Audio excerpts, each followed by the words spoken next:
You're wasting your time on an exercise that does more harm than good, one that almost everyone does without realizing how pointless it is. Let's break it down. Today, we're diving into a breakdown of the 3 best and 3 worst exercises you can do to build those deltoid muscles. Your shoulders. Now, your shoulders aren't just one simple muscle. They're made up of 3 distinct parts: the anterior, medial, and posterior heads. Each of these plays a key role in giving you that well-rounded, strong look. We're going to cover the 3 exercises you absolutely need to prioritize, the ones that will make the biggest difference, and the 3 you're better off skipping altogether. Some might be ineffective, while others could even hold you back from making progress. No fluff here. We're jumping straight into it. Let's talk about what works, what doesn't, and why it matters for your shoulder training. Stick with me. This is going to be good. Let's kick things off with the absolute must-do exercise for your shoulders, the one you can't afford to skip. And no, it's not what you're probably thinking. It's the reverse pec deck. Yep, that's right, the reverse pec deck. Doesn't matter if you grip it one way or another, the key is in how you execute it.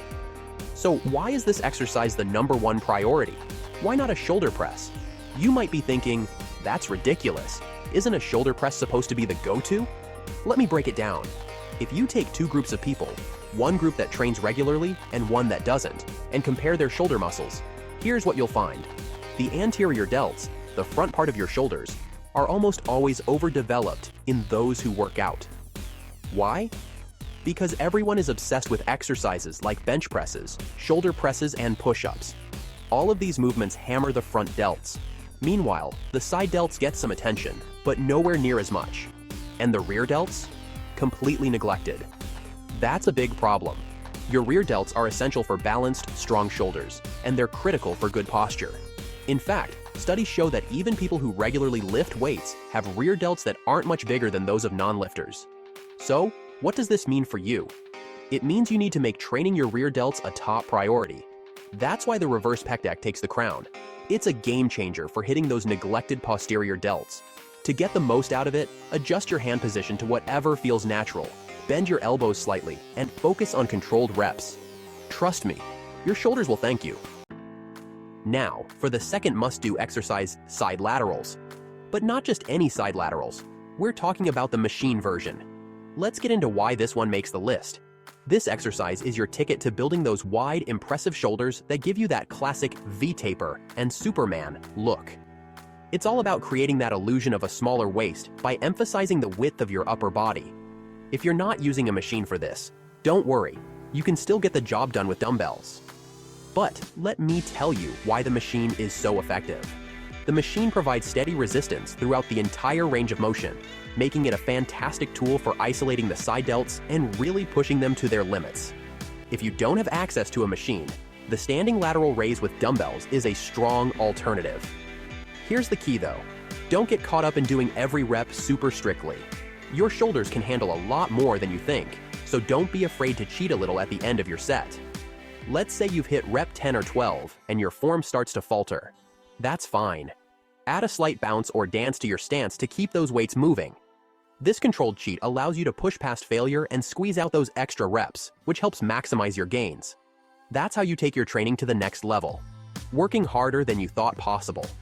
If standing isn't an option due to back issues or other limitations, you can always go for seated lateral raises. Use dumbbells, cans of soup, whatever you've got. It's all better than skipping this crucial movement. But please, don't waste your time on ineffective arm circles or other gimmicky moves that don't provide real resistance. Focus on what works. And now, let's move on to the next powerhouse exercise, the seated overhead press using a machine. Whether it's this type or that type of machine, it doesn't matter as long as you're working smart. Let's break down why this one is so valuable. Seated overhead machine press, arguably one of the safest and most effective ways to build your shoulders. Picture this. You're seated comfortably, hands gripping the handles in a neutral or pronated position, pressing the weight straight up overhead. Simple, right? But don't underestimate its value. Why choose the machine over dumbbells or barbells? It comes down to safety and consistency. Sure, you can use dumbbells or a barbell, but let's be real. How many times have you seen someone struggling to kick up heavy dumbbells only to tweak their shoulder in the process? It's all too common. Machines eliminate that risk.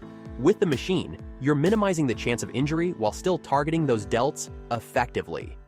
Fewer injuries mean you can keep training consistently and keep making gains. Now, let's clear up a few things.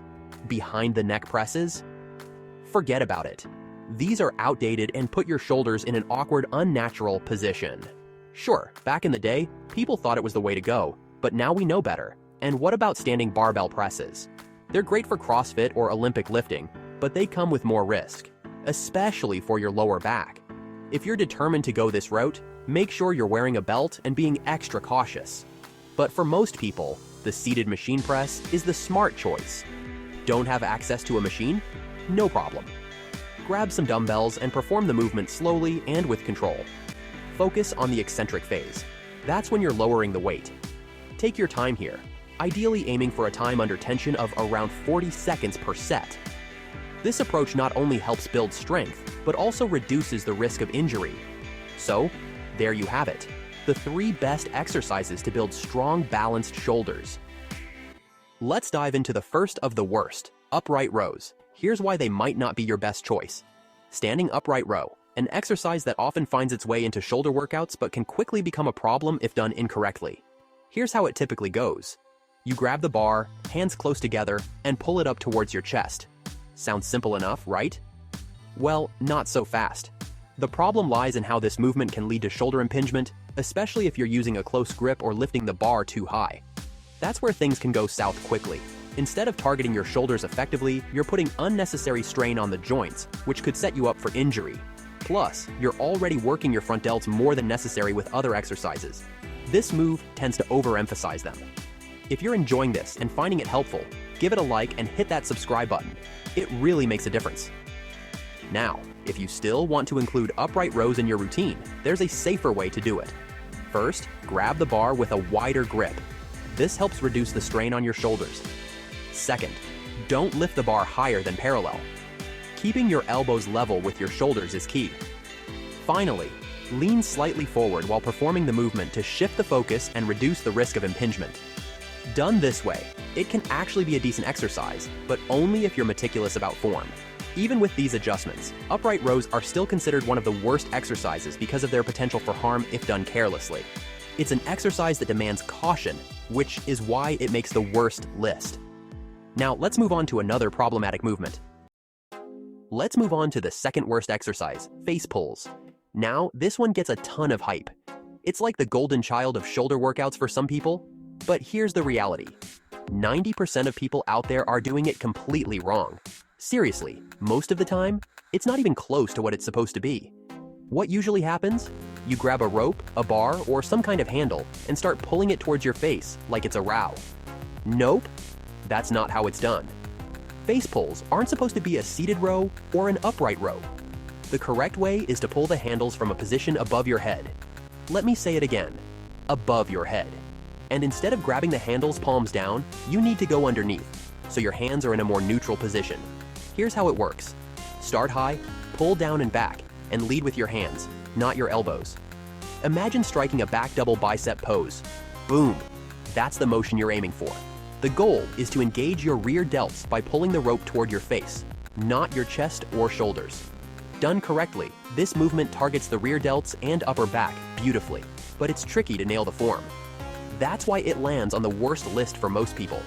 Now, another issue. Effort. Too many people treat face pulls like a casual warm-up.